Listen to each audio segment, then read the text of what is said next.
So dating back to the colonial period, from as early as 1751, Georgia as a colony collected taxes on unenslaved individuals. So there was a tax that was collected from the moment that people were coming into the ports of Savannah. It was important for them to come through the ports, so that way you can actually document who's actually coming in, the inventory that's coming in. So under colonial rule, the colony of Georgia was actually collecting taxes on Black people's value. Yeah, well, look, we're teaching our kids the same way we taught them 100 years ago. The Attorney General should be the wall. We flipping tables, breaking chains. I think one of the things we have Unapologetically black in our veins, no apologies for how we rise. Black excellence before your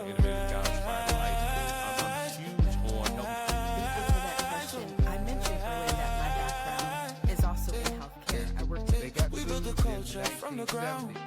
white female for Hey, family, welcome to another episode of the Flipping Tables podcast on the Black Man's Roundtable Network. We have another jam-packed, unapologetically black episode for you today. Bobby, Rodney, what it do, brothers? Hey, man, how you doing? Doing great. Yeah, man, me too, bro. Can't complain. Still in the land of the living. I'm doing great.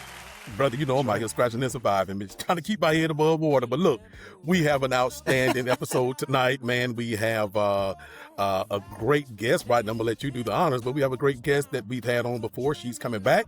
And so look, without further ado, Rodney, brother, take it away. Man, this is fantastic. So happy to see you again, Dr. Karcheik Sims-Alvarado.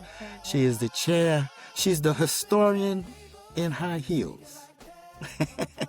Dr. Karcheik is a chairperson of the Fulton County Reparations Task Force. And they've just completed their harm report. She was a guest on just before it came out the last time. And she's going to give us a little background on the status of the task force, how much longer it's going to exist, and what they're assigned to do next, and how to get a copy of the current harm report. And then she's going to give us her closing comments. Would you tell us a little bit, how did you qualify to be the chairperson of the Reparations Task Force for Fulton County? Well, What it was in background the do you have to stars. qualify? It Come was on, in the talk to me. stars. It was in the stars. I was born to do this. I tell people that Okay. all the time. But to serve in this position, I was actually appointed by Commissioner Natalie Hall ago. As a matter of fact, when the Okay. Reparation Task Force was actually created, I was already doing research on my own prior to the creation of it. But in regards to my qualifications, I'm a historian by training. I have a PhD in history. Did some postdoc work at Harvard. Went back and got another master's degree at Harvard. I love studying. I love learning.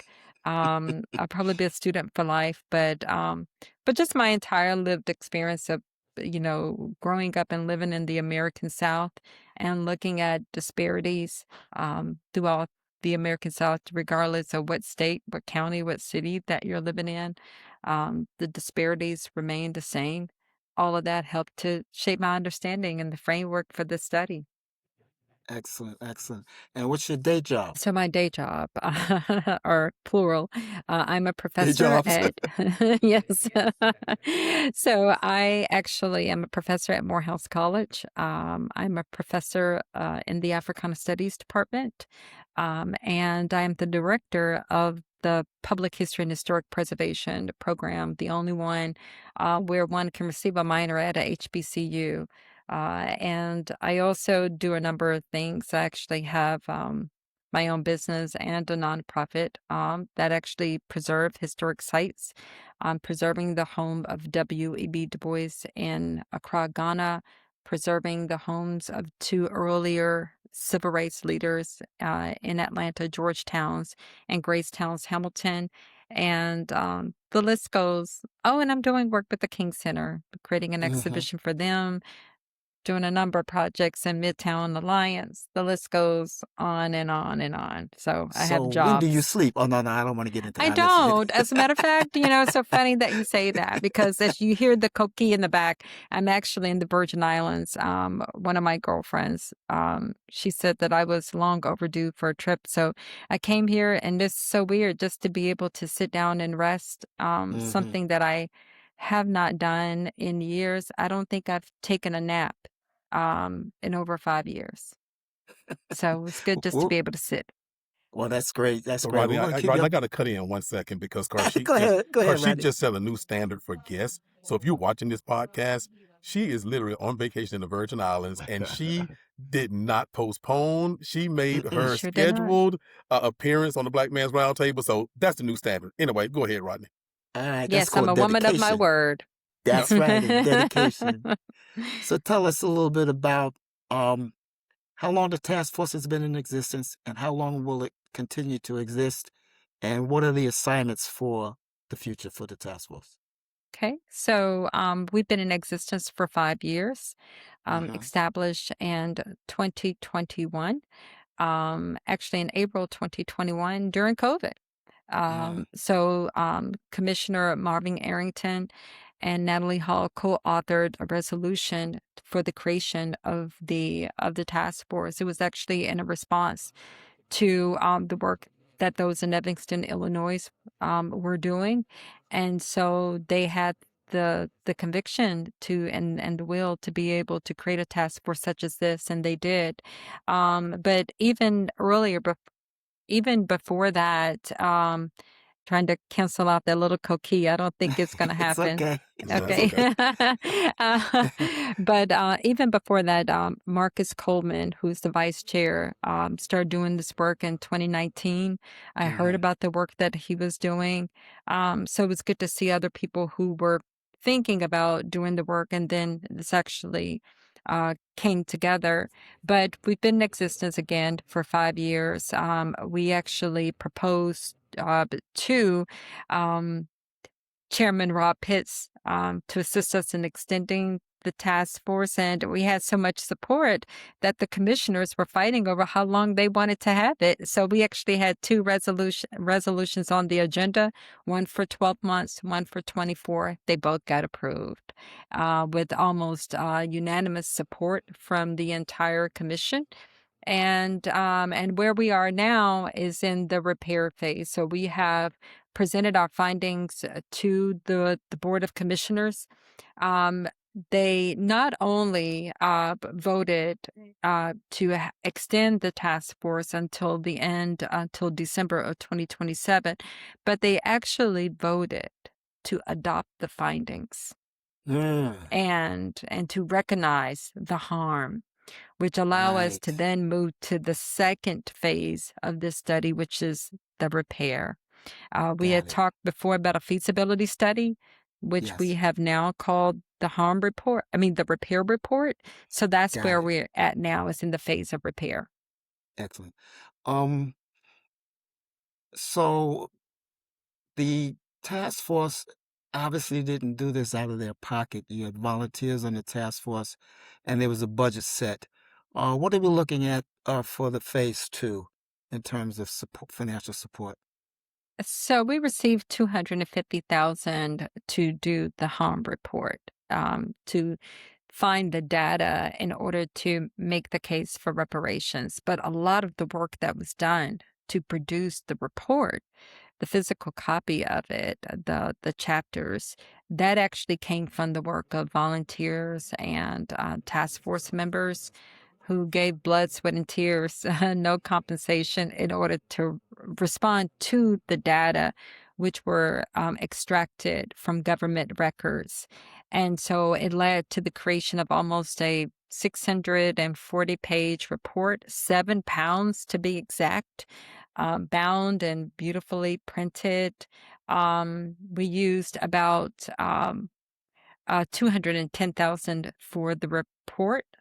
for the research, and with the remaining dollars, we're actually trying to make the report more accessible to the public by printing more copies and making them available. We have a digital copy, but what we're asking for now in the second phase will actually be funding for the repair report / feasibility study, and allow us to share the information with the public and have more town halls, which we've actually begun from Okay, the excellent, existing budget. excellent, excellent. What do you see as the biggest challenges in getting the second task? Well, I feel confident that we'll be able to receive the funding in order to produce the feasibility study.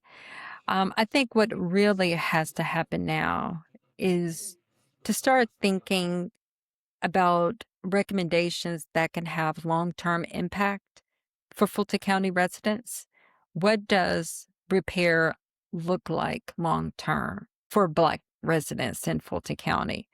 If we're talking about over 150 years of harm, you're going to have at least equally or more years in repair. Yeah. Um, hmm so, we have a theorem for this study, and Okay. we have reparations theorem where we can repair, where it measures harm. The first Okay. time any study has ever done that.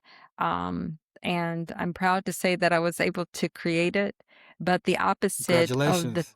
thank you. And the opposite of that theorem would be the repair. Okay. And so it's like simple Oh, mathematics. Yes. And oh, so gotcha. in order to find the sum to a question, right, you add Right. or whatever you do, right?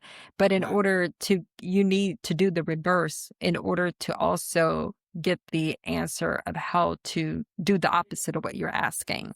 So if you add, you're going to have to subtract. You multiply, you divide. So in this case, we're measuring harm. The opposite is the repair. So there were actually, now I'm thinking about it, there may actually be a theorem for the repair. Oh, right. Yes, Right. exactly. So Right. we must respond in the Okay. opposite way to create the repair. So Understood. so the next phase of it, and probably the most challenging part, is, the task force will have to listen to residents during these town halls, but really is to sit down and think critically about what does repair look like and how do we work in tandem, in lockstep with the commissioners. Well, a lot of conversation, or for full disclosure, I am a member of the task force only for about 2 years and change, and I have been able to have the pleasure of serving with this fantastic woman as the chair. Um, based upon the where we are right now, you mentioned that the study covered 150 years, correct? Well, all of that Yes. time, were folks in chattel slavery during that time, or does some of that period that you looked at go beyond slavery? Well, if we look at Fulton County's history, Fulton County did not become a county or slave society really until its formation in 1850, in December 1853. But Oh, yes, so we could only really look at the years when Fulton County was a slave society, which really is a 10-year period from 1854 okay, to okay, 1864. And then, of okay, course, we know that slavery will eventually come to a close with the fall of Atlanta during the Civil right, War. And right, so we looked at 10 years on slavery and how Fulton County extracted value and accumulated wealth from those who were enslaved in Fulton County. right. And then also in looking at what they extract and accumulated wealth from free blacks, also in Fulton County. I think it's important to Oh, also talk about interesting. that. And Okay. then we move into what happens after slavery ends and the commencement of Jim Crow. And so we're looking at from post Reconstruction and moving forward to even present day, even in looking Yeah. at disparity in healthcare, Uh-huh. health Uh-huh. and human services, county Uh-huh. services. So Uh-huh. we bring it all full circle. But throughout the study, we are looking at we look at what falls under the purview of the county. And that's the case that we are making. This is a case between Black folks and Fulton County government. Gotcha. And before I turn over to my brothers to ask questions, how can someone get a copy of the harm report, and is it available outside of the hard copy? Well, it was critical for us to make sure that this report was made accessible to all Fulton County residents and beyond. So we actually have a digital version of the copy that can be it's easily accessible from the Fulton County website. You just Google Fulton County Reparations, and it would take you directly to the Fulton County page. You're going to see a big blue tab that says Fulton County Harm Report. You just click onto it, and we actually reduced the resolution to make it possible for people to easily download every single document. But we actually gave out a few physical copies for those who were who won the golden Wakanda ticket, and and they came to Fulton County Auburn Avenue Research Library, where we had our first town hall, and we actually gave out about 150 copies on that day. And now we need more printed, and so we had another town hall, and unfortunately, we weren't able to give out copies on that day, but many people put in their requests to receive copies. I think we had about 150 people on the second day. We went to the northern part of Fulton County, largely white attendees, and they wanted that book, and we wanted them to have it, but we need people to email their commissioners to say that they would like physical copies so we can make it available to them. That's the best way to do that. I like it. Before I ask my last question and we close, I'm going to turn it over to my brothers, Bobby and Rodney, for any questions that they may have. Go ahead, Bob. Okay. Hopefully, I won't ask a question that you got saved, Rodney. But No, good. two simple ones. One, what is being used as qualifications for those who may receive reparations? And two, do you think, based on this current model that you have for Fulton County, do you think it's something that can be implemented statewide? I know I'm jumping up when I say that, but just curious. First question is a little bit more challenging in regards to Fulton County. What we're seeing in our study is that there were those who were affected, who were harmed directly by Fulton County.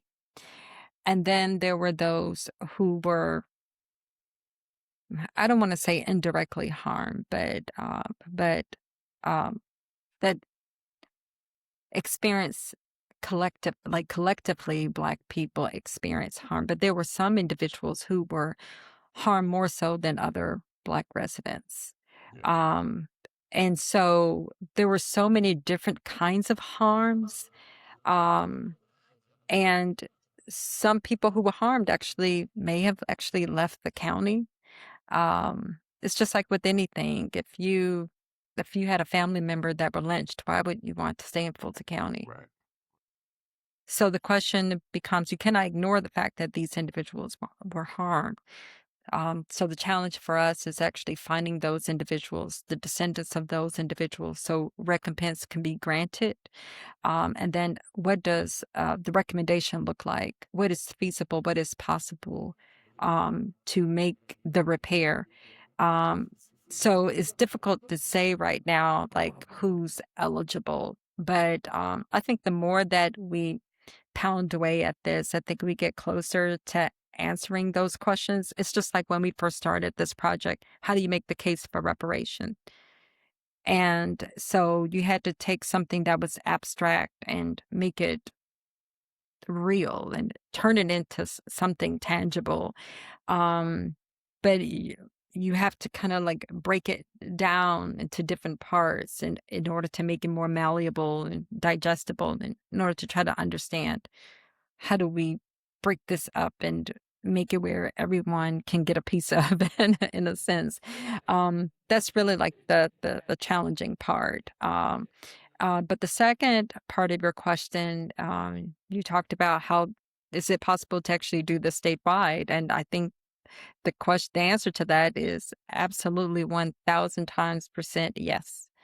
So we actually believe that this model that we created, this framework that we created um, for Fulton County residents to be able to learn about reparations and for us to make the case and to measure harm, to calculate harm, and to actually tabulate numbers. We think that this can actually be done in every single county in Georgia. I recommend it because, I mean, Black folks exist in almost every single county.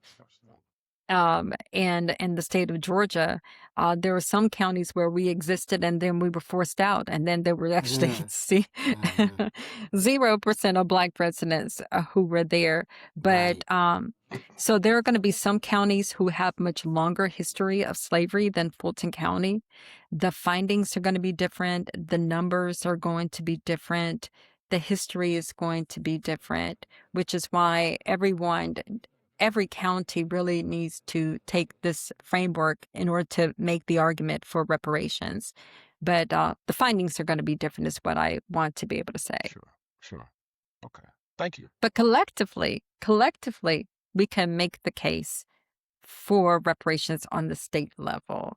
And I'm going to give you one example of that if you will give me time to be able to share that. So dating back to the colonial period, from as early as 1751, Georgia as a colony collected taxes on enslaved individuals. So there was a tax that was collected from the moment that people were coming into the ports of Savannah. It was important for them to come through the port so that way you can actually document who's actually coming in, the inventory that's coming in. So under colonial rule, the colony of Georgia was actually collecting taxes on Black people's value. And then fast forward, the state of Georgia continued to collect taxes on the value of Black people, but they wanted to find a way that was more uniform. And so the ad valorem tax was actually proposed in 1852, the year before Fulton County becomes a county. And so the way that it was tabulated is that the state actually collected 50 cents on every $100 value of personal property. So if a person was enslaved and their value was $1,000, then that means that the state would collect 50 cents times, times 1,000. And so, or 50 cents for every $100. So you could do the math on that, on how much they actually collected. But then every $50. county, yes, $50, right? So then for the state, but for Fulton County, they could collect up to 50% of what the state collected. So thank you for doing the math, Mr. No Littles. Then the problem. county would collect $25. So, but if there are 1,000 people who are enslaved and their value is the same, then you see how much the county is collecting every single year. But imagine that. So that number may seem small, but it was significant because it made up a significant portion of services that were calculated. A significant percentages of services that were paid for by taxation on the enslaved. But imagine that times 2 for every single county in Georgia, and there are 159 counties. Right. And then imagine the number of years that these counties were slave societies like Chatham County. Deep. Wow. Yeah. They don't want to see you come there. No, they don't. I've already started counting the numbers, by the way. I know. Yeah. I'm sorry. Rodney. Yeah. Real You quick, up. if we could. Yes, sir. Thank you. So you are a friend of the show. You are an official friend of the show. So you know that we talk a lot about reparations on this platform. And so you can imagine that we get a lot of, for lack of better words, trolls to come on here talking to us about how you guys did not do You guys were never enslaved and all of that stuff. So why do you think you deserve any kind of reparations for something that you never did do? That's why I'm so glad that you talk about it in the form of harm, because harm has a price.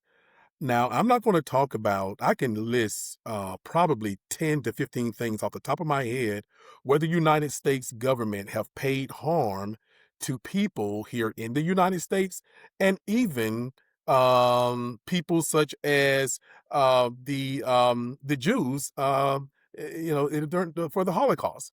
And the United States had absolutely nothing to do with that. Now, I know there's a bunch of other nuances that goes along with that, but you do not hear these same trolls who come to us talking about that people with melanin, African American folks, people of descendants of slavery, chattel slavery, how we don't deserve anything because we were never enslaved, and no one that's living today enslaved anybody, but yet they do not say anything about those 15 things that I can name off the top of my head where the United States have literally paid reparations for other folks.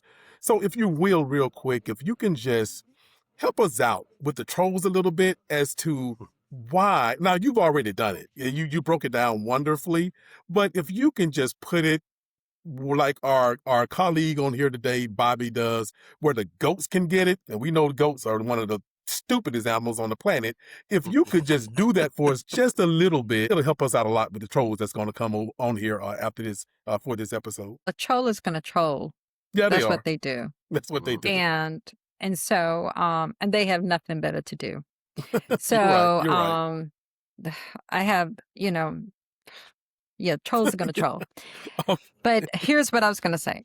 For those who would make the argument that Black people that Black people today were not enslaved, and, why are you making the argument for people who were enslaved and who were harmed years ago?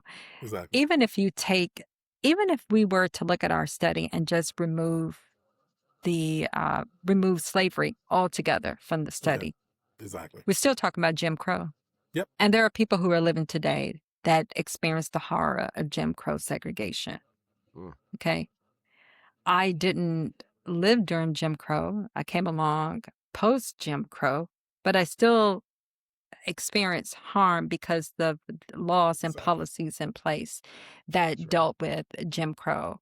My family's quality of life probably would have been different. My quality of life would have been different growing up in rural Alabama, where Black people didn't have access to sanitation, because we weren't connected to a sewer system, because of the infrastructure had a Jim Crow infrastructure. That's still the case for many people, even in Fulton County today, who are dealing with, poor sanitation, poor air quality, poor soil. You look at the convict labor system, you look at the prison system today. You take all of that away. Exactly. Let's say we take all of that away. I could just looking at half of the study, I can still talk about how Black people were harmed. Yep. The libraries Yep. that were not in Black communities, okay? The denial of equal and fair services when Black people in our study, we overpaid in taxes and still continue to overpay in taxes. Black people have historically carried the heaviest tax burden. That has been documented and proven. So we need our coins somebody need to run our coins back to us for overpaying in taxes and paying for services that we still have not received as of yet. So the county is actually in a deficit with Black people. You can actually look at the labor that was provided from Black people just from the 20th century with convict labor. It helped to build the infrastructure for Fulton County that made it possible for the county to become the commercial epicenter of the American South. You can look at, again, the taxes that were paid and services went to other groups within Fulton County, the schools, the hospitals. healthcare clinics, libraries, the list goes on and on and on, even paying for the salaries of judges, commissioners, deputies, the list goes on and on. Okay. But you could, and also in looking at voting. So in our study, we actually show how is at the county level. And this is not Black people just in Fulton County, but really in every single county in the United States, every single county, definitely in the American South. Black people, their Fulton County and the other counties across the American South serve as the gatekeepers of freedom. When one would go to register to vote, it is the county that actually had the power to grant whether or not a person would actually receive the right to vote or not. And when we think about like the challenges of a place like Selma having literacy tests in order to determine whether or not Black people will be eligible to vote, we still had that in the whole state of Georgia. Every single county had literacy tests in 1957. And you had to answer 20 of those 30 questions, which we actually provide in the study. As a matter of fact, our study also shows that in Fulton County alone, we have yet to exceed the percentages of voters, of Black voters, dating back to, have not exceeded the percentages of people who voted in 1867. 43% of Black male voters participated in the vote. In 2025, even with Black women voting the way that we do, we still have not surpassed 43%, it's 42%. So the list goes on and on. So you take, Exactly. like I said, you take slavery away Yep. and you look at healthcare. Look at what Yep. happened during the AIDS epidemic, the crack cocaine era. Yeah. You look at what has happened just with COVID. Yep. You look at Yep. the poor health care that Black women receive in giving birth to babies today. Yes. Exactly. So if we take all of that away, Yep. we could still make the case because Black people have habitually been harmed by Fulton County and by the government. And Trump actually did me a favor. He actually gave me the vocabulary that we needed in order to make the case. He said that he wanted, when he was trying to get how many billions of dollars just recently 2 billion. for 1.776. Yes.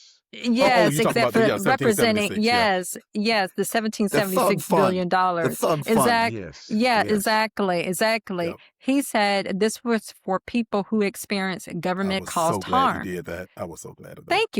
Thank you. As dumb as Yep. he Thank is, you. maybe Yep. I shouldn't be saying that, but No, you're telling the truth. and the truth I doesn't was just, care I was who just it waiting on hurts. Bobby.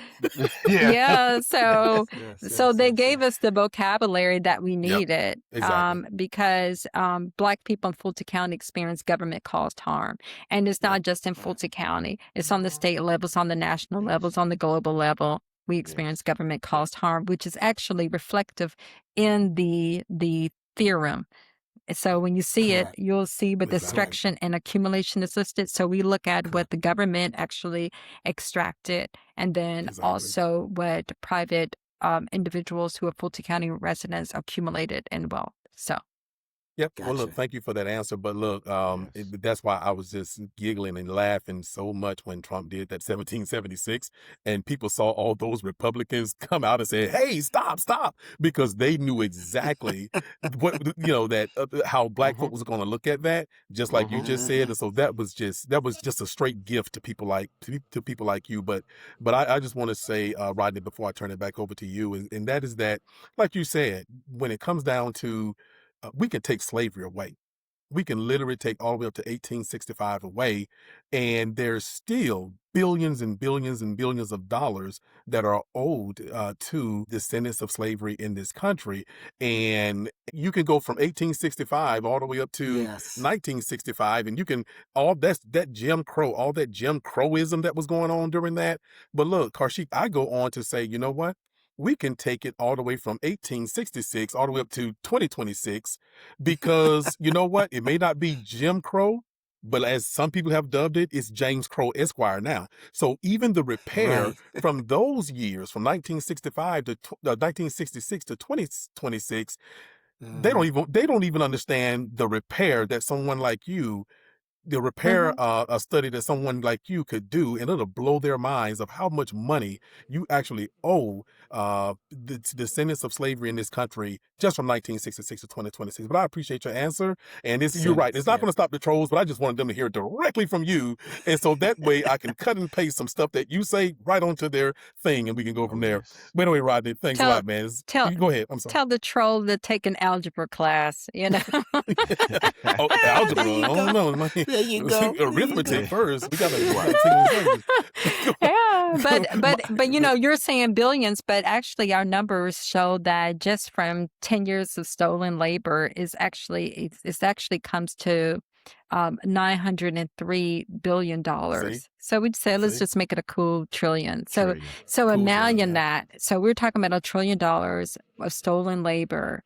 And imagine that for every single county in the state of Georgia. What it shows you is that how the labor, the talent, and the intellect, the value from Black people was served as seed money for county government and municipal government, I mean, for everyone, for all governments.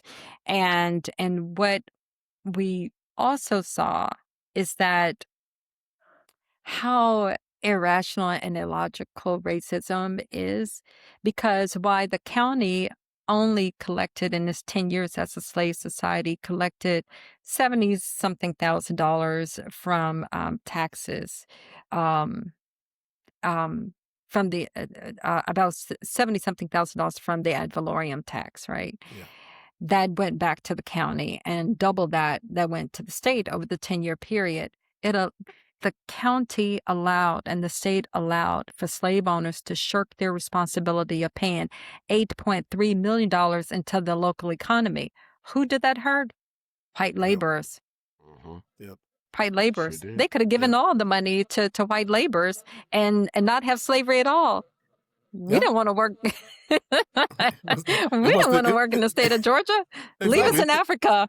It was the former enslavers that actually got reparations, and their families benefited from that for years, and maybe still are benefiting from that, but yet they can't see how we should benefit from the free labor that our ancestors. But anyway, Rodney, thanks, man. Closing question or feedback. I'd like to get your feelings on this issue. The Federal Department of Justice is attacking the Evanston's Reparations Program, the city of Evanston, Illinois. In June 2026, the DOJ Civil Rights Division officially moved to join a lawsuit filed by the conservative legal group Judicial Watch. My question to you, based upon the United Nations declaring that the Atlantic slave trade was a crime against humanity, are we talking about human rights versus civil rights? Because they say civil rights under this attack is a violation by doing this. But aren't we talking about a human right? And is that a God-given right? How do you feel about this joining, the federal government joining this lawsuit? And do you think it'll have an impact on what we're doing in Fulton County? I think that there's different ways of actually approaching this. The only reason why anyone is making a case against Evanston actually receiving any funding to grant to residents for recompense is because they used the word Black. So let's say we take the word out and we put in a different word. Actually, I thought about this. I may still do this. Maybe I don't give it away. Maybe I Yeah, don't give it away. Don't do it. I'm not I just gonna want give your it thoughts on how this might impact what you're doing in Fulton Well, County. I think that if for us, we have to be clever about how we respond to it, where you don't position yourselves in order for someone to come forth and make the case that we are discriminated against whites because they're being denied access to reparations. You know, so I mean, we can either state the word black and move forward, and just keep it moving, because this study is based on racism. Correct. If I remove it, then Correct. I'm working against my own argument, right? It's what it's Right. based on. And so if I remove it just to satisfy them or to avoid, they're going to try to take you to court anyway, if that's their goal. They can find any Right. kind of Any loophole. reason. Yeah. Yeah, exactly. So, if they're going to do it, they're going to do it. You just got to think 10 steps ahead of them. It's the same thing we've done, like with the study and making the argument. You just have to stay ahead of it. It is a civil rights, and what people were denied were civil rights, but also they were denied human rights. So I think that we'll be all right in the end either way. If they're gonna come for us, they're gonna try to come for us. We're smart, and Well, we'll figure out how to frame our argument. One thing that no one cannot deny: we are smart group of individuals. Yes. talented. So, yes, exactly. And I'm already thinking about what I plan to do ahead of time. I So don't want you I'm to ready give it for up, because we know the trolls out there, but I appreciate your way of answering the question, because our audience is going to want to know, are we ready for this? Are we cognizant that this is what's going to happen to what we're doing? Thank you so much for joining us. Appreciate you. And any last closing comments you'd like to leave with our audience? No, you asked me in the beginning what qualifies me to do this. And like I said, I was born for this. So just in looking at your closing comment and they asking what's going to happen, again, I was born for this. I'm ready. I love it. Thank you so much. Thank you, Professor. Thank you Thank so much. you. Talk to you soon. Thank you. Enjoy your trip. Thank you. Okay. All right, gentlemen. Yeah, it's That was crazy because, educational. yeah, I know, man. And in that last piece, when she broke down talking about you, because we talk about on here how you can't put black in anything, Right. and like it's just like we already ahead of them, even with the name of this network, Black Man's Roundtable. We ready. Mhm. We already got backups ready to go. We're ready for them no matter what. But that's why I say even to the ADOS people, y'all, and the and some of the other groups, that hey, we're not counting you completely out, because we may have to use different terminology. It seems like they love the word Negro. So maybe we should, they love the word Negro, and they don't defund anything that or they don't make anything illegal when we put Negro on it. I don't know. But anyway, we'll see. We will see. But anyway, now, gentlemen, it's come that time of the podcast where it's time to flip some tables. And look, Rodney, you are up first to flip these tables, brother. Take it away. All right, my brother. All right. Well, I'm going to segue right out of that piece and follow up on the issue that I raised at the closing. Trump's DOJ is attacking an Evanston's, Illinois reparations program. Yep. You can find out more about it in the justice.gov website, which is the government website, if you want to get into the details of the actual filing. But I'm not going to get into that. Just be aware of it. But you know where you can find it. Gotcha. The allegations that they're using, bro, is amazing.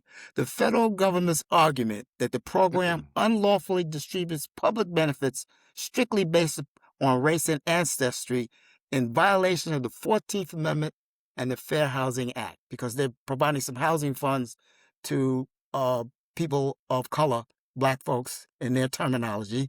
They created the race thing, and that's what they're using. That's incredible to me. Absolutely incredible. But that's their argument.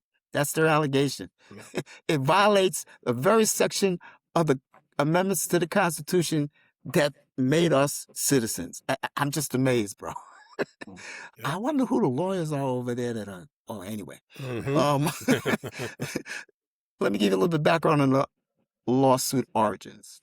The plaintiffs, 6 descendants of non-black residents, sued Evanston in 2024, claiming that they were unlawfully excluded from the reparations funds solely because they are not black.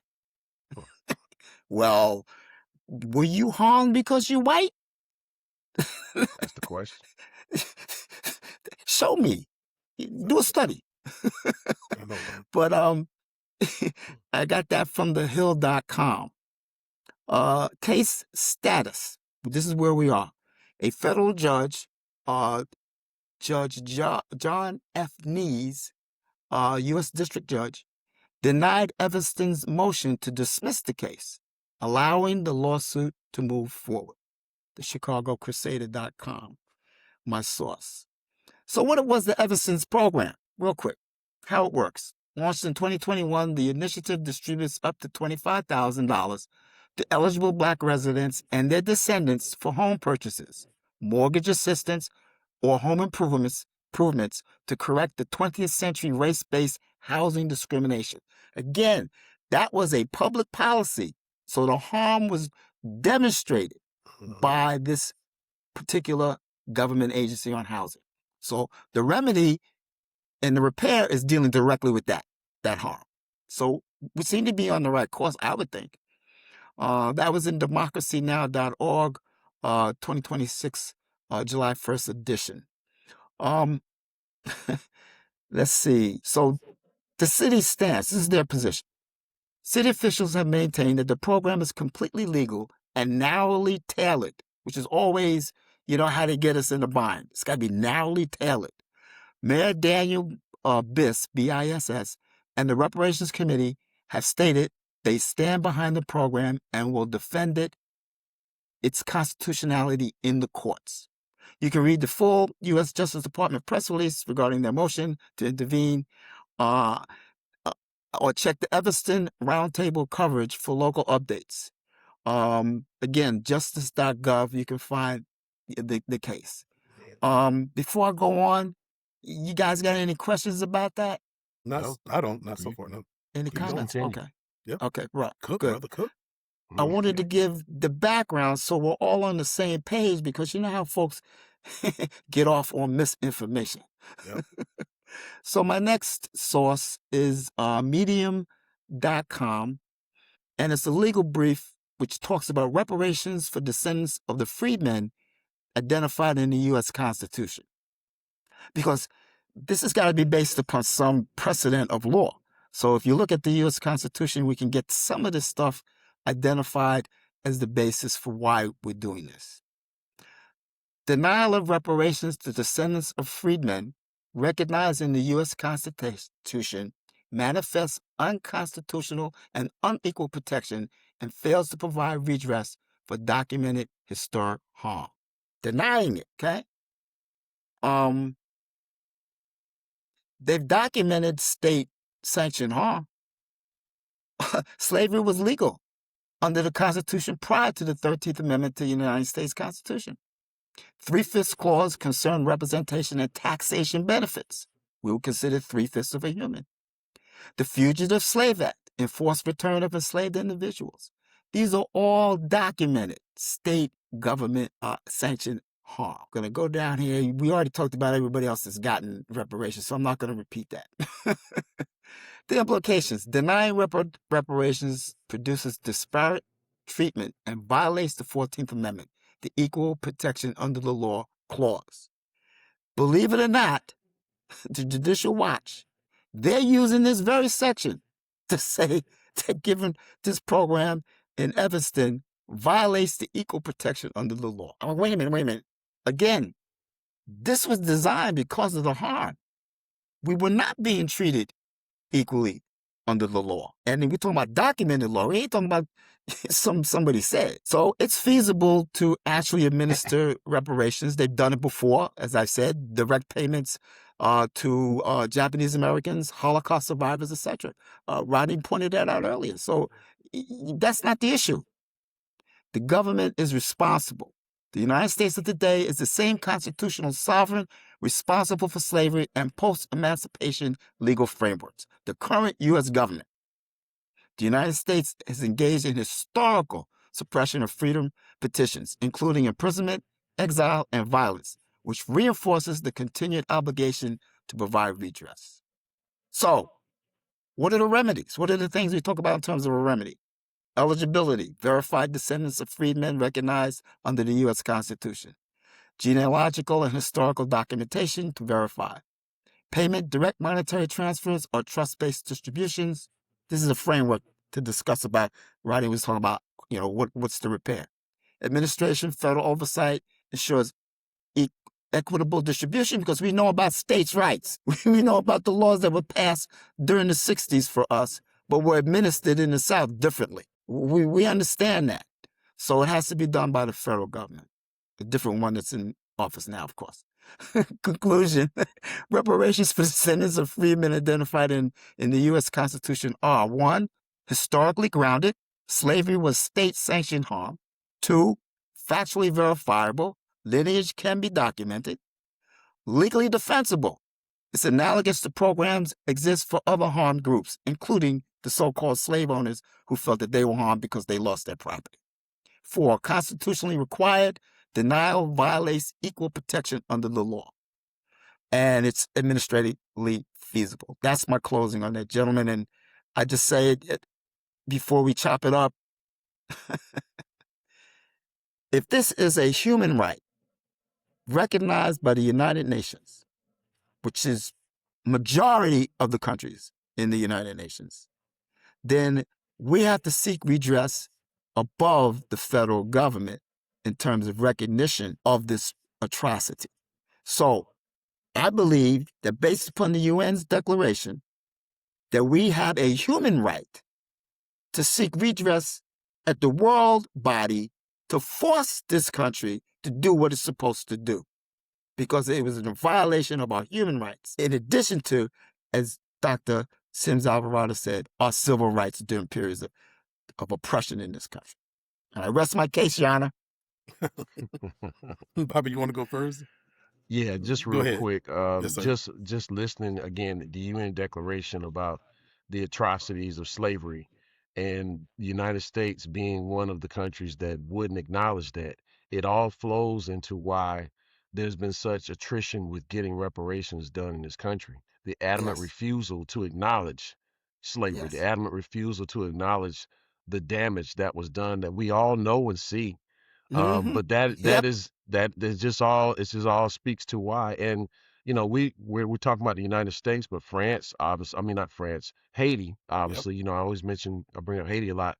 Yes, sir. Haiti definitely has a case for that as well. Absolutely. In terms of what happened to them declaring their independence from France, when fighting Absolutely. and getting their independence from Absolutely. France. So Yes. I just think about that. And one last point, keep in mind, we often point to other countries for their human atrocities, for their human rights violations.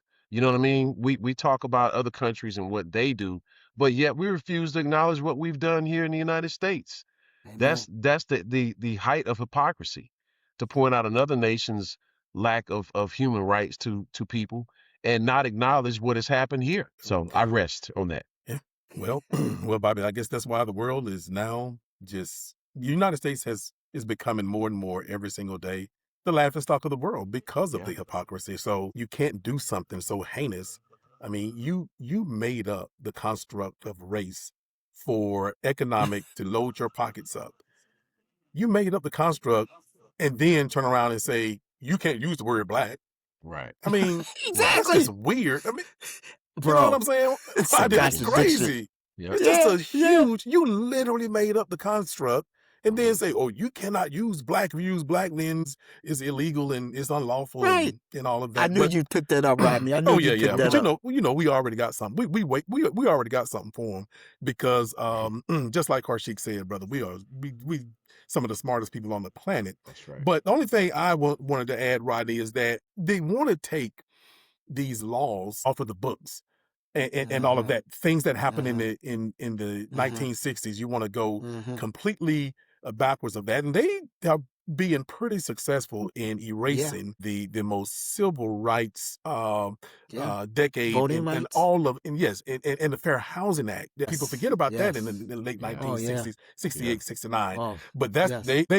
they pretty much wiped that out as well, redlining Yes. and everything else Yes. that we've talked about on here. But I just don't think they're going to be happy until they can just really completely wipe out that Voting Rights Act, but also the I'm sorry, the Civil Rights Act, but also the 13th, 14th, and 15th Amendments as well. Mm-hmm. That's what they want to take away those as well. But yet they try to they so easily take these laws off of the books or want them off of the books because they say, like in the 1960s, you no longer need that.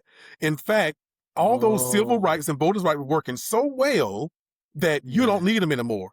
Well, why do you still have laws on the book throughout this country where you can beat your wife on Sunday? You have laws like that. Yeah. Where you can slice a pig open on Main Street or some craziness. And these laws are actually still on the books. Well, people say, well, they're not relevant no more. Well, why are they not gone? So it's just so wild on what they make a big deal about taking off the books and leaving on the books and all of that. But anyway, Rodney, great topic, man. But that's Thank you, bro. I close my case as well. Yep. You're so new, bro. Okay. Well, look. Well- Oh, yeah. I'm up next, right? Okay. Yeah. Yes, So, yes. so anyway, without further ado, it's on me. Yes, sir. And so, what I'm going to talk about is, well, first of all, I just want to caveat it with, as we say on all of our platforms, man, and everybody know it, especially our loyal followers that have been with us for throughout these years. This is our 123rd episode, so they know who we are. They know what we do. But and we talk about how we hold everybody accountable, no matter who they are. And so my topic this week is Obama's remarks on George Washington and the other founders, and that these people were geniuses. Now, of course, there was other things that he said, and I'm going to give the brother the same credit before I kind of let my feelings know what I do for other folks. So, but anyway, here's a little excerpt, guys, from Yahoo News, and it's titled "Barack Obama criticizes founding fathers' failures, but praises them as geniuses." And this was on June the 30th of this year. Yeah. And so, but anyway, I'm trying to see what's the guy name. I don't have it. But anyway, it reads, former president of the United States, Barack Obama, has criticized America's founding fathers for a deep flaw, quote, a deep flaw in their legacy. He made the remarks ahead of America's 250th birthday celebrations this weekend. Barack Obama's full remarks on the founding fathers. It reads, speaking in an interview with MS Now on Sunday, Barack Obama framed the founding fathers' legacy as inspirable from their contradictions, not despite them. I think this quote, I think sometimes we get confused in thinking that these two stories are separate. They're intertwined, right? Which is why it's possible for me to be a great admirer of George Washington and also acknowledge he was a slaveholder. Obama drew a line between accountability and erasure. Quote, that does not negate Washington's greatness. It simply acknowledges that there's a profound, deep flaw in these founding fathers who were also geniuses and gave us these tools. Close quote. It's that we're this mixed bag. We've got contradictions and embody the country's contradictions. Now, here's where I'm going with this, guys, is that I think that in our community, sometimes some things is not deserving of redemption. Okay. And I don't care if George Washington created another sun for the Milky Way galaxy. To me, it will not redeem him being a owner of people. Now, I know they didn't look at us and view us as human and as people, and I don't care what they say. That's the same argument. They just know they can't say that out loud, but that's the same argument that they have in their little bitty brains today, is that, you know, every time we say something, in the back of their mind, what they're saying is, well, you're not human anyway, but they just know not to say that.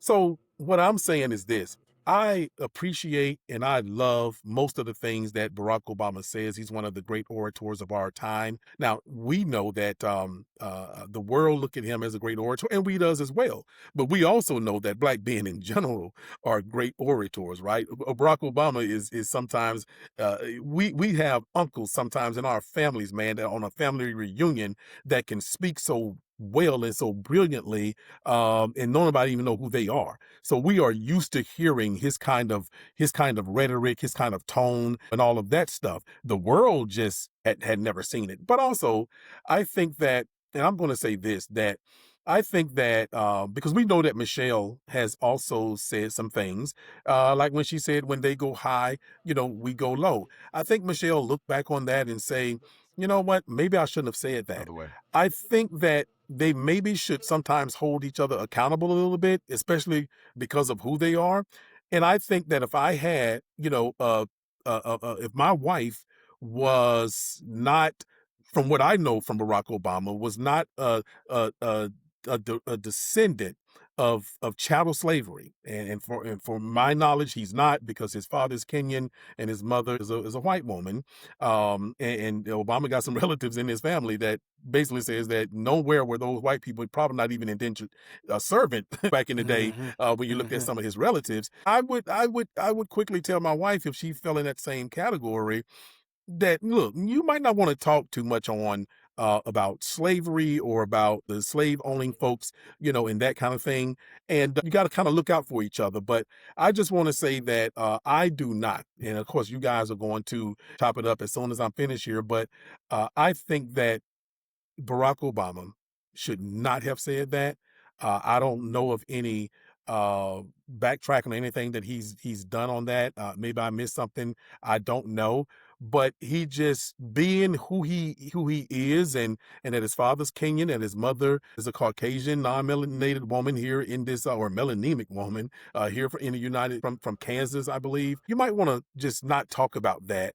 And so, but he's had some slip ups, and I just want for the folks to know, because I know that a lot of followers that we have on here, they are constantly trying to pick Obama apart. Look, we will call out Obama when he says something that, we do not agree with him. So, guys, Bobby, Rodney, go ahead, man. Go ahead, Bobby. Okay. Well, I've mentioned President Obama numerous times on this program. I'm a admirer of our former president, very intelligent brother. Proud of the tenure he served as president. Didn't embarrass us, scandal free. And Yep. I said before, I don't even have to give the disqualifier. Well, everything wasn't perfect. We don't do that for any other president, but Nope. somehow we want to make that statement when it comes to him. So with that being said, um, poor choice of words. Yeah, at first I was really just glad he at least said, he acknowledged that George Washington was a slave owner. Right. And so that was the first thing. And it didn't really hit me as hard at first, as to what the context of what he was saying, by being still an admirer of him despite him owning Right. slaves. Let me give you a crazy analogy. I'm gonna go ahead and say it's a crazy analogy. Mhm. This relates to football. So the Buffalo Bills have built a brand new stadium, and some of you may know where I'm going with this. But they I built a think so. brand new, you know, new stadium. It's state of the art. It's dynamic. It's big. What have you. They have chosen not to put O.J. Simpson's retired number, in the new stadium. They don't want to honor, quote unquote, honor OJ. But OJ wasn't convicted of murder. Nope. Okay. So we're Not going by the by, courts. not by the courts. In the court of public opinion, he Different. was. But and by a civil case, he was. But he was not convicted of the crime of murdering his Yep. wife and Ron Goldman. You judge for yourself on which side of the aisle you think he's guilty or not guilty, what have you. We're not Right. getting into Right. that. But the only point I'm making is simply that they chose not to honor him, right? Yep. But honoring him would have been honoring him for his football Exactly. Yep. contributions. Yep. Nothing to do with what happened in his private life, in his personal life. You would have been honoring his football contribution, which he's in the Hall of Fame. He's not going to be removed from the Pro Football Hall of Fame. His bust will be in there. You can make of it what you will, but the bottom line is his football talents is what he was being supposed to be honored for, not what he did in his personal life. So the contradiction, I'm only simply the only analogy I'm trying to make here is to acknowledge that George Washington was a slave owner, owned numerous slaves. We get that is absolutely true. While he was president. While he was president, that's right. And came into the White House with him. Yeah, so or to we wherever can't. the president's home was. Yeah, and we can't be silly enough to think that the slaves were under good conditions. Let's just put it that way. You're a slave, all right? Right. So there are horrible things that are attached to that we all know. But I just think that it was a poor choice of words on his behalf.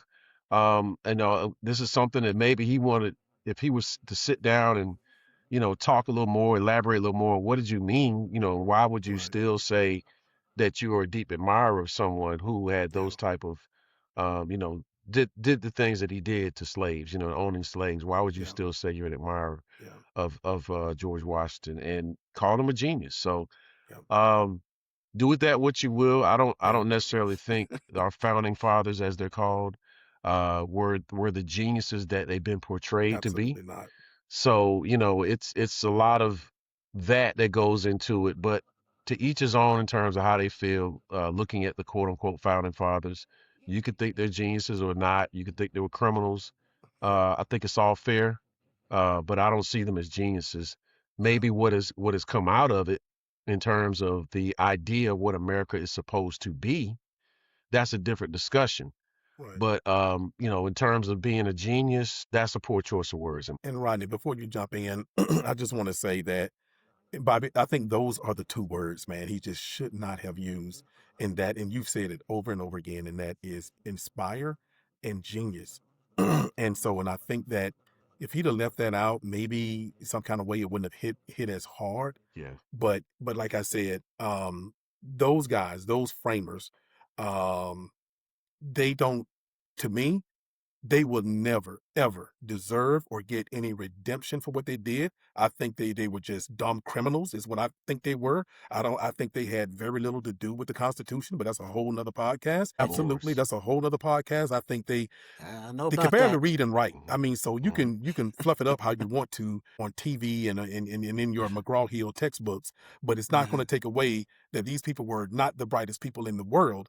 But the only thing I would say, Bobby, because I'm gonna go back, Rodney, before you get started, because you brought up about the Fugitive Slave Act and George Washington. You calling this man a genius, Obama, but George Washington took advantage of the Fugitive Slave Act so much so that, because the Fugitive Slave Act basically was that if you were out of a slave state for 6 months, then you kind of, I think, automatically get your freedom or something to that effect.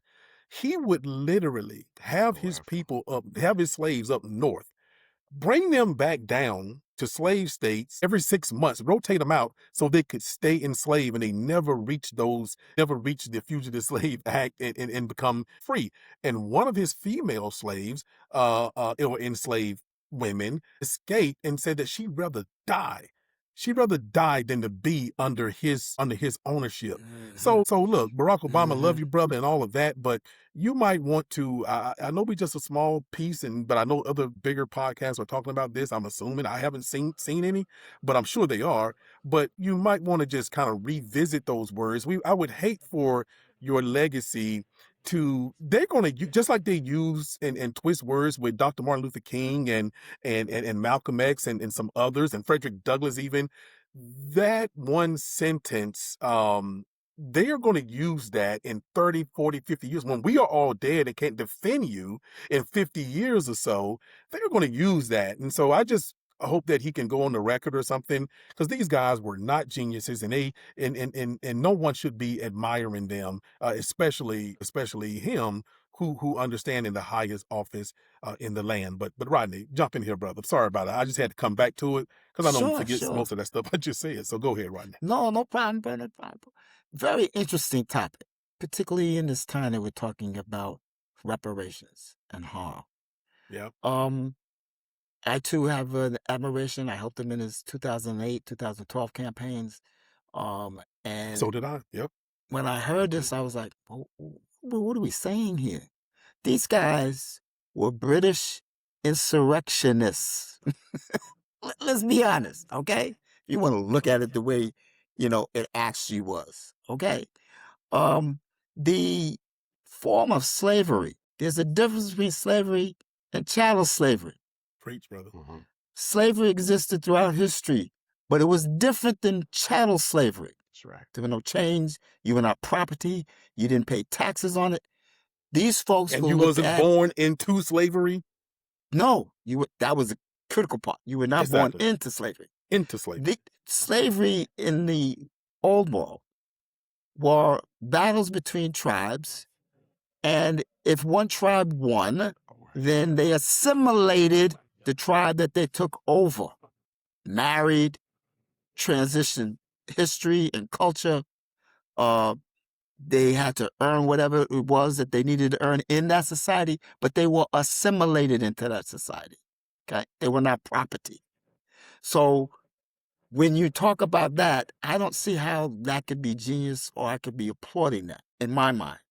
So I think that the audience that he was talking to, as a politician, thinks, well, I got to satisfy the Caucasian side, and I got to satisfy the Negroid, Afro-American, Black, whatever you want to call us these days, side as he was addressing this issue, having been president of the United States over this nation.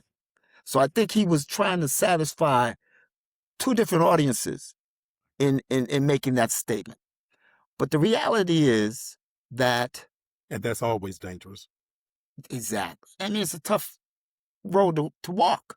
Yeah. Both sides. You can't walk on both sides of the street at the same time. Nope.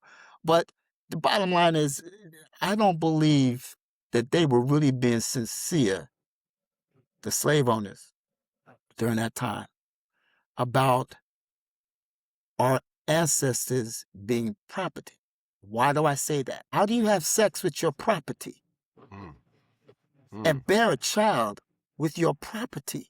That's with another human being. So we have always been human beings ever since we stepped foot on this soil, on this part of the world. So there was a hypocrisy being perpetrated for what, Rodney and Bobby? For the almighty dollar. That's it. That's right. This was about economics, and what did you say a minute ago, Rodney? They're going to use the words to justify whatever they want to do. Gotta believe it. So you can't have this because you used the word black. But if you didn't use that, how do you identify? This is how you identified us. That's right. So it's a contradiction. What I've noticed, my brothers, is this. They changed the rules. They changed the language. Anytime they want to trip you up and say, oh, this has a different direction and meaning now. No, affirmative action doesn't exist anymore. Oh, that was DEI. So we had to come up with something else that was less offensive. DEI. Still didn't satisfy them. So language is the key here, gentlemen.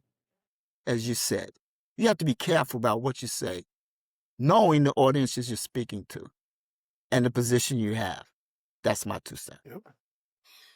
All right. Hey, Rodney. Yes, sir, Bobby. One final thing. Go ahead, sir. I know what you meant, but earlier you said it backwards about when they go high, we go low from First Lady Michelle Obama. Oh, I said it You backwards. may not realize you said that. Oh, okay. When Yeah, they go low, appreciate we That's go what he high. wanted her to That's do. what you want. Yeah, that's what I wanted. Appreciate it, Bobby. Good catch. Good catch. Good Oh, catch. good. Yes, sir. Appreciate it. And but anyway, Bobby, you have it. You have the last one today, and take it away, Bobby.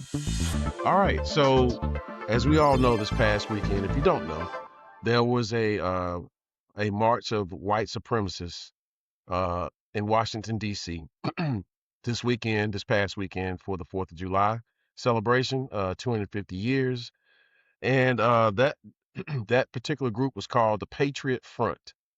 So one thing I would not do is, help spread their objectives and what their propaganda is. What I won't do, I will not do that, but I will share who they are. Okay. Yes, sir. So Patriot Front, they are what you think they are. They are a white nationalist group out of Texas. They have they formed a separate organization. They basically broke off from Vanguard America in June of 2017, around the time of that Unite the Right rally. Unite the White rally they had up In in Charlotte? Virginia. Yeah. Oh, was it Virginia? Yeah, that it Okay. was after that. They splintered off from that group. Okay. Okay. Okay. Do with that what you will. One white nationalist group splintered off from another one because Yeah. they don't either want to be associated with them or tied to them, what have you. Okay. But that's how they got Okay. started. So Okay. Patriot Front, this is not even the first time that they have had a march in Washington, D.C. I noted that as well. So they've done it even back in 2023, 2024. They've had these marches. And so they do these kind of these flash march demonstrations. And what they'll do is they will rent out like vans, trucks, what have you, to haul these people to wherever they're going to protest. And they all get off there and do what they do. There's even been some legislation to prevent that in different states that they can't use it for those purposes. But it just depends on what state you are, what state you're in, and depending on what their laws say. So they define themselves as an organization of American nationalists. They think that their ancestors conquered America and bestowed it to them and no one else. So imagine that. You want to make claims again from for a land that you didn't occupy, and you come over and say that your ancestors left it for you and for you only. Absurd. It's something again that this silly theory that they have of an all-white nation is going to happen and it's going to be great. And we've talked about this before. If you want all of us out, just hypothetically, if you want all black people out and Asians and Latinos and Hispanics, and every other ethnic group, racial group you can think of, okay, we're taking all of our culture with us. We're taking all of our money with us. We're taking sports. We're taking music. We're taking entertainment. We're taking education. Because we were the ones that brought education to the world. Let's believe Okay, it. that's from us. So this idea and this silly theory that somehow it's going to be just great, and I've talked about this before. You'll still have poverty, you'll still have drugs, you'll still have alcoholism, you'll still have crime, you'll still have violence. You will still have the same things today that you think you're going to magically get rid of if your country was just lily white. No, you're still going to have classism. You're still going to have all these different things. Unemployment, it will still be here. The only thing that will shift and change is all the people that you wanted out. Now you got to do it. And I highly doubt even if you got that, what you want, the rest of the world is not going to deal with you. Because again, with us alone, you're talking trillions taken away from your economy. So it's a waste of time. I mean, it's a silly theory that they have. It's a waste of time. The Bobby, I Patriot just want to Front, interject real quick. It'll be a banana republic. It'll be a banana republic in 10 years. Banana Republic. Yes, Yeah, sir. Go ahead, Bobby. you'll fall apart. Yep. So just a couple other things real quick. Patriot Front has been responsible for the vast majority of white supremacist propaganda in the United States. Although although the group claims loyalty to America, their ultimate goal is to form a new state of just white people. Okay, let's just put it that way. So that's in theory a little bit about the group, but I want y'all to pay attention to something because this has been noted on social media, rightfully so. Yes, sir. The mask, the mask and the covering up of their, them when they go to protest. I want y'all to think about this. Back in the 50s and 60s, when we had black protesters for civil rights back in those times, you didn't see none of us with no mask on. Never. Because they've said in their videos that they want to be hidden. They don't want to. In other words, they don't want the smoke from people seeing and knowing who they are. They get doxxed. Of course, you're gonna get doxxed. Okay, you're part of a white nationalist organization. You should get doxxed. So, but when you think about the protesters we had, you don't think they had something to lose by being out there, showing their faces, and doing what they did? See, that's the difference between us and these type of people, right? We took all the smoke. We went into the teeth of the lion. We had protests in areas like Selma that absolutely were going into the teeth of a lion. Yep. with the Bull Connors of the world. But we showed our face. Yep. They Oh, don't yeah. want to own up to that. Yep. And the other thing is there are several black militia here in this country as well. We've Yes. got our own organizations that are out here that aren't afraid of the smoke. I don't see them walking around with masks. And historically in the United States, there's been that fear of, well, if the black people have a black militia or if they want to get revolutionary, the government has worked to ultimately to put so many of their resources and money and time into making sure that they neutralize us. This happened with the Black Panthers under COINTELPRO. This Yes. has happened with other black militia organizations. The Black Liberation Army is another one. But we have one here, not necessarily here in Georgia, but I'm gonna say just how it is. If you have to blur it out, blur it out. But the Not Around Coalition, Yep. that's an all black militia. It was founded in the same year Yes, as sir. Patriot Front. They ain't Okay. no joke. okay. They ain't no joke Yeah. either. They ain't no joke. Okay. They ain't no joke. They will have their own protests and marches, but they advocate for black empowerment and separatism. So, unlike some other groups, they strictly operate as a private standing militia. They don't affiliate with Black Lives Matter, these other organizations that they try to tie them into. But their core ideology is basically about separatism, black liberation. Those are the main things that they believe in. So, but we see this rise, this comfortability with these white nationalist groups that march or organize and show their they didn't show their face, but you see them more and more now under this administration. They feel empowered because of who's sitting in the Oval Office. They feel empowered, and you hear nothing condemning them coming from this administration. That should tell you something. It should tell you something if you don't know it already. I will leave it there. I want to see what you brothers think about this particular organization, about what happened this past weekend. We've all seen the photos on the train. They took the metro of the young black lady that was sitting down and just, she's minding her own business and she's surrounded by several of these members of this organization. So, want to see what you brothers think and get your feedback. Rodney, go ahead, chop it up. But Rodney, before you do, I would say this, Bobby, is that a lot of people have said they feel sorry for that young sister on that train around all those just Goons. racists. But I'm gonna tell you something. I don't feel that sorry. I'm gonna tell you, to me, that sister looked like she's standing on or sitting on Yes. business.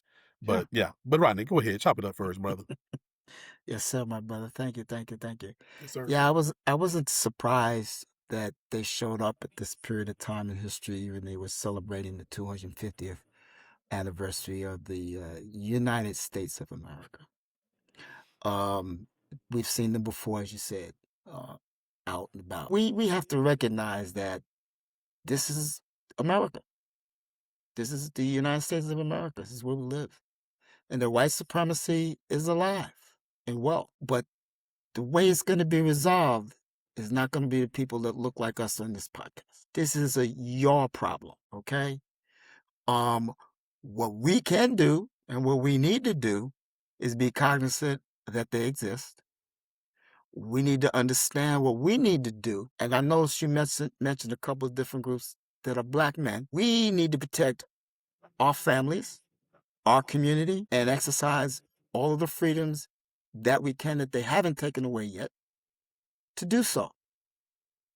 And we need to be more conscientious about how contribution we make to this GDP is spent. We need to be cognizant of that, because our non-melanin friends don't understand that racism costs this country economically.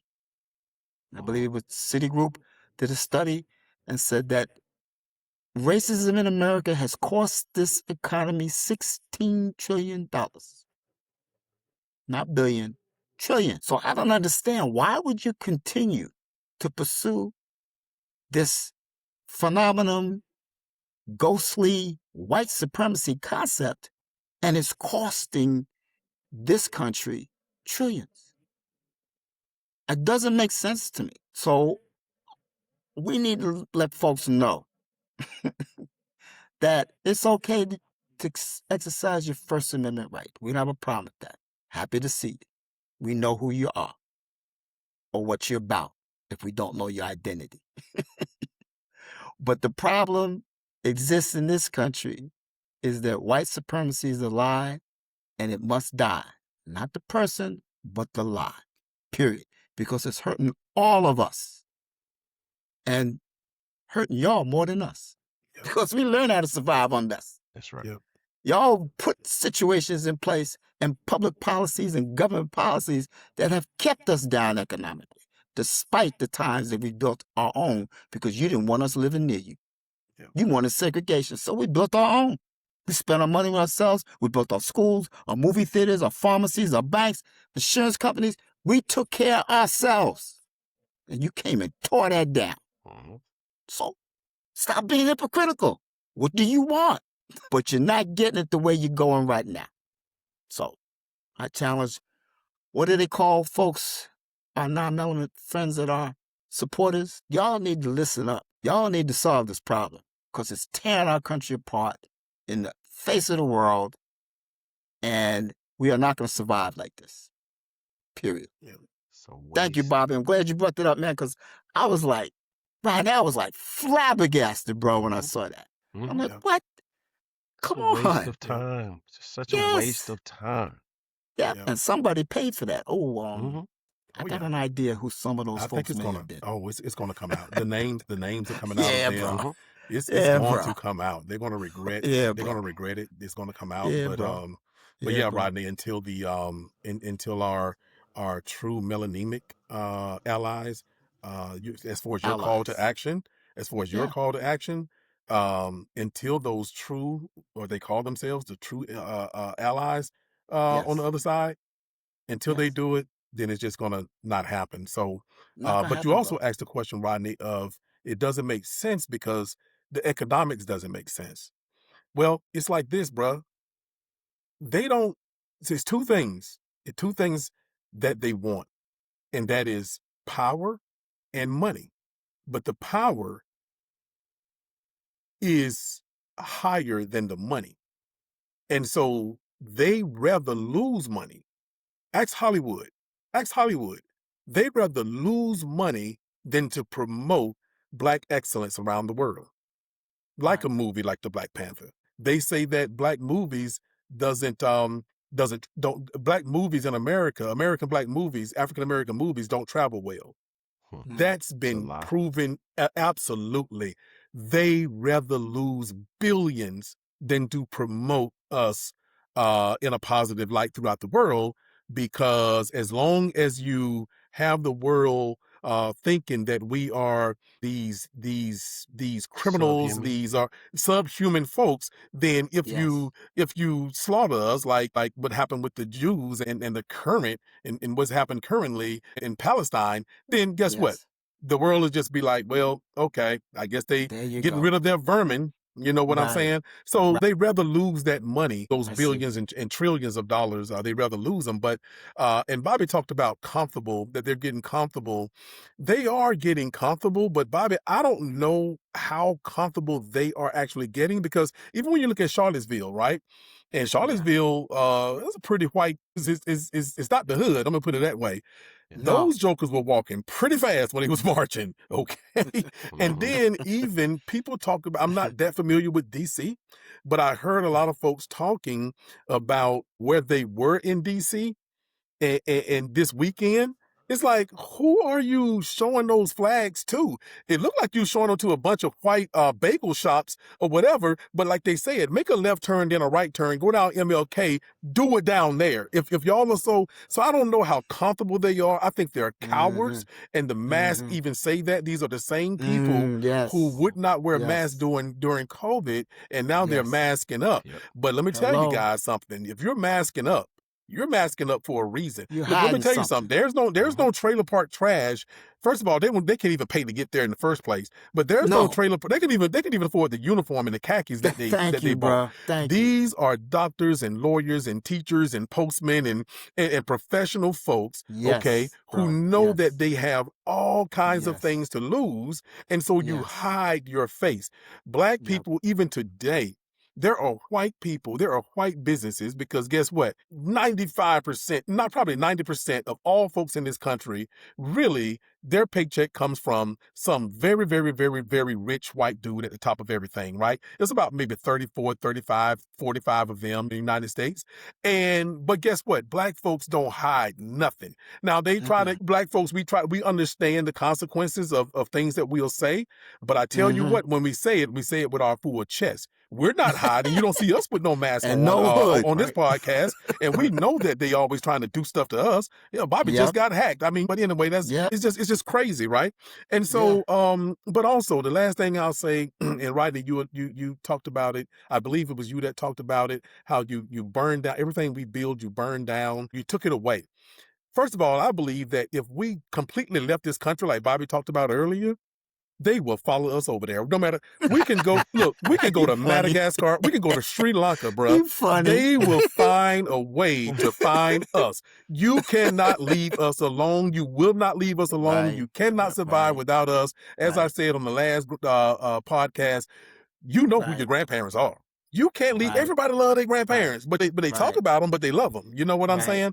And at the end of the day, you cannot leave us alone, but to protect Rodney. And I'm leaving it this with this, and that is that we need to learn our lessons from Tulsa and the Black Wall Streets around the United States after Reconstruction. We need to learn our lesson. And so I tell people, and you guys know what I'm about to say, I tell people quite often that, let me tell you something, you better not try to throw away people like myself and Bobby who served in the military and who understands how their military works, okay? Strategically and tactically, right? You got to be able to defend them against, and I think I talked about it on the last podcast when I talked about even in Tulsa, and Rodney, you almost an expert on Tulsa, Oklahoma, and you a direct descendant, okay, of Black Wall Street in Tulsa, Oklahoma. And those World War I veterans, they defended, they stood their ground. They went down there, they were fresh from the wars, bro. They stood their ground. Those white people could not beat them on the ground. They went and you know what they're going to do. They're going to get their posse. They can't do nothing. They can't do nothing straight up with us. So they go and get the posse. You rounded up a whole damn near state of white folks to come, and these people were still defending their ground for 24 hours. For 24 hours, they defended. In the middle of the night. In the middle of the night, and they defended it. But Rodney, what they did is like, and you've heard me talk about it, that was the true first air attack in the United States. It was not 1941 Pearl Harbor. It was Tulsa, Oklahoma, 1921, some 20 years earlier. And what I'm saying to you guys is this, is the brothers, those veterans did not defend, they did not prepare for that. They did not defend for that, and therefore they were able to destroy Tulsa, Oklahoma. So I say that to say this, don't try to throw away our black cops and black military or whatever. We know what their next moves are going to be. I don't care what we build. You can talk about building generational wealth all you want. But let me tell you something. They got the guns, they got the ammo, they got the army. Okay? So we got to it ain't nothing if we can't defend it. You can have all the generational wealth you want to. But let me tell you something. You don't know what to do with an air attack coming from above. You don't know what to do from amphibious missions coming out of the water, like the Marine Corps. You don't know what to do with that if you have not served. You can play all the weekend warrior crap you want, but at the end of, they do the little stuff. They dress up and they go to little buildings or whatever. That is not military tactics and military warfare and military strategy. We know what they're going to do. And we're going to need to talk about that more. Of course, not here.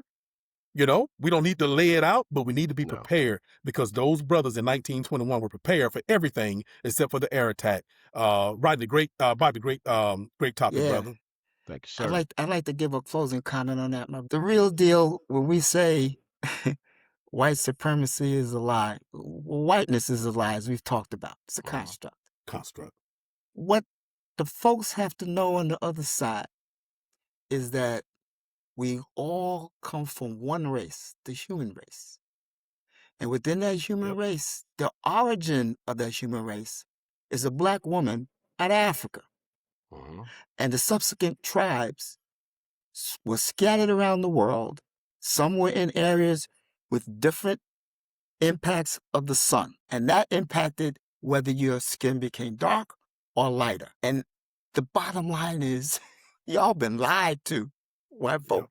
Y'all been lied to. We all related, whether you like it or not. So you're just fighting against your 50th cousin when you're doing this crap. That's it. We are one race, the human race.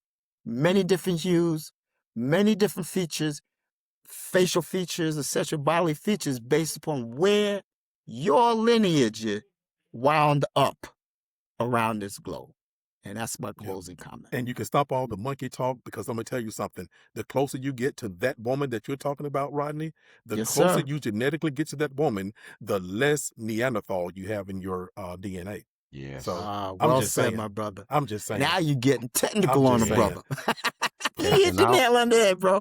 Sir. I'll add one little thing too about the whole Please, Bobby, mask. close out your covering up. topic. Yes, sir. Yeah. Yes, sir. If you notice, even the Black Panthers, they didn't wear no masks. No, They sir. weren't covering their face. We don't play. Putting it right out there for you. So it just goes to show, and I don't know why.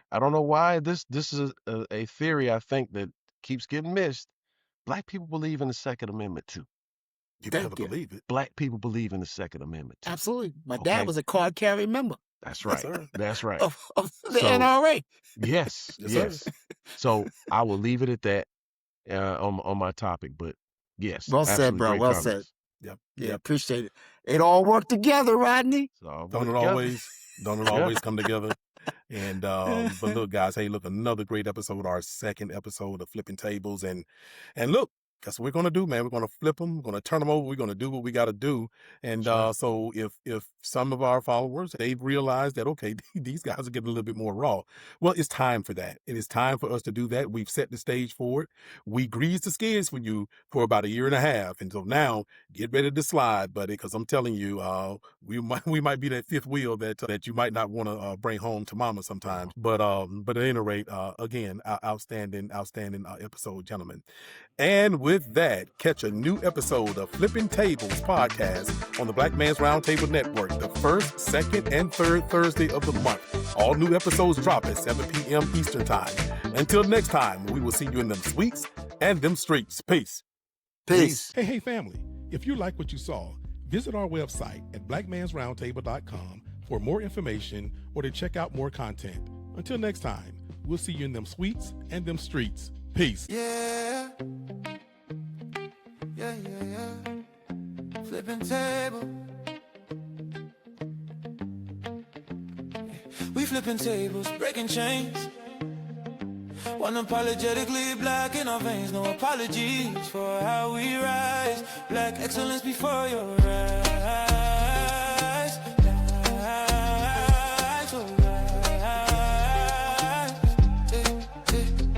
We built the culture from the ground. Our voice, our truth, our sacred sound. They try to silence what we say. But we show up every day. We flipping tables, breaking chains. Unapologetically black in our veins. No apologies for how we rise. Black excellence before your eyes. Flipping tables, unapologetically black. Flipping tables, unapologetically black.